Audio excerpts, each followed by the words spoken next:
Welcome everyone. My name is Andrew Stillman and I'm an applied quantitative ecologist in the Center for Avian Population Studies at the Cornell Lab of Ornithology.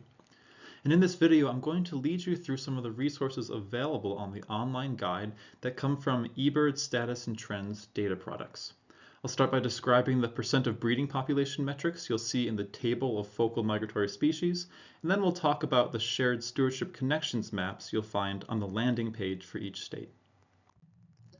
The eBird Status and Trends project leverages volunteer checklist data collected by birders worldwide to produce information on the relative abundance and population trends of birds. The data are modeled through spatiotemporal machine learning workflows, which account for the spatial and temporal biases in the data collection process. All of the data products are available for free online for you to explore and download as images or as spatial data for you to work with on your own. You can find the data by following this link on your screen.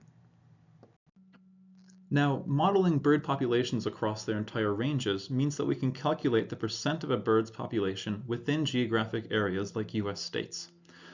On the online guide, these estimates are included in the focal species table, and I'm showing you an example here for the state of Pennsylvania.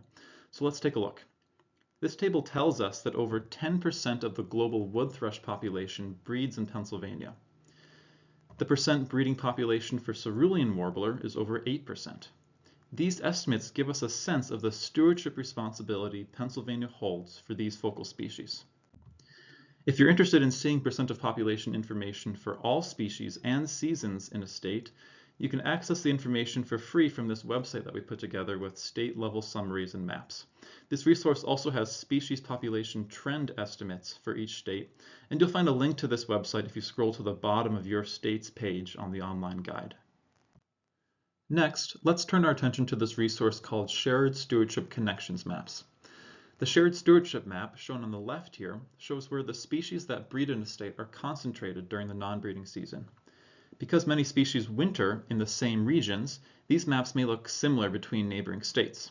Since we wish to emphasize uniqueness of these connected geographies as well, we can modify the methods to produce shared stewardship uniqueness maps, which I'm showing on the right here.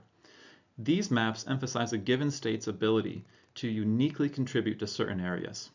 The maps are best used in tandem because we want to look at both when we're thinking about applications. These maps include data for a subset of the species that occur in the state, so I'll share how we select the species to put in these maps. We start with migratory species that have high quality eBird relative abundance data for both breeding and non-breeding seasons.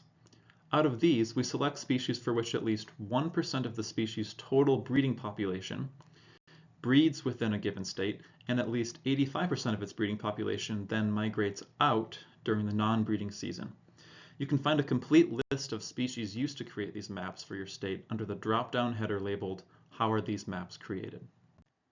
For more information on these maps, you can check the Frequently Asked Questions page for a description of the methods, or you can visit the state-level eBird data website linked at the bottom of your state's page.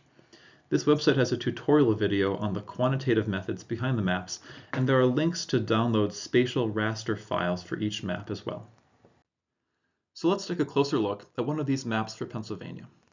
Shared stewardship maps are essentially weighted sums of species non-breeding populations, with the percentage of a species' breeding population in a given state as the weight. If a species has a higher percent breeding population in a state, its non-breeding map will contribute more to that state's shared stewardship. It's important to note that the non-breeding connections shown in these maps are at the species level, not at the population or individual level.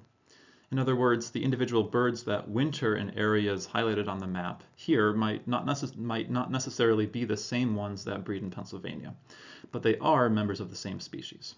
So this map tells us that the non-breeding distributions of species that breed in Pennsylvania, weighted by their breeding percent, is highest in the darker areas on the map. So I'm looking at the purple circles here, so portions of Central America and the Northern Andes.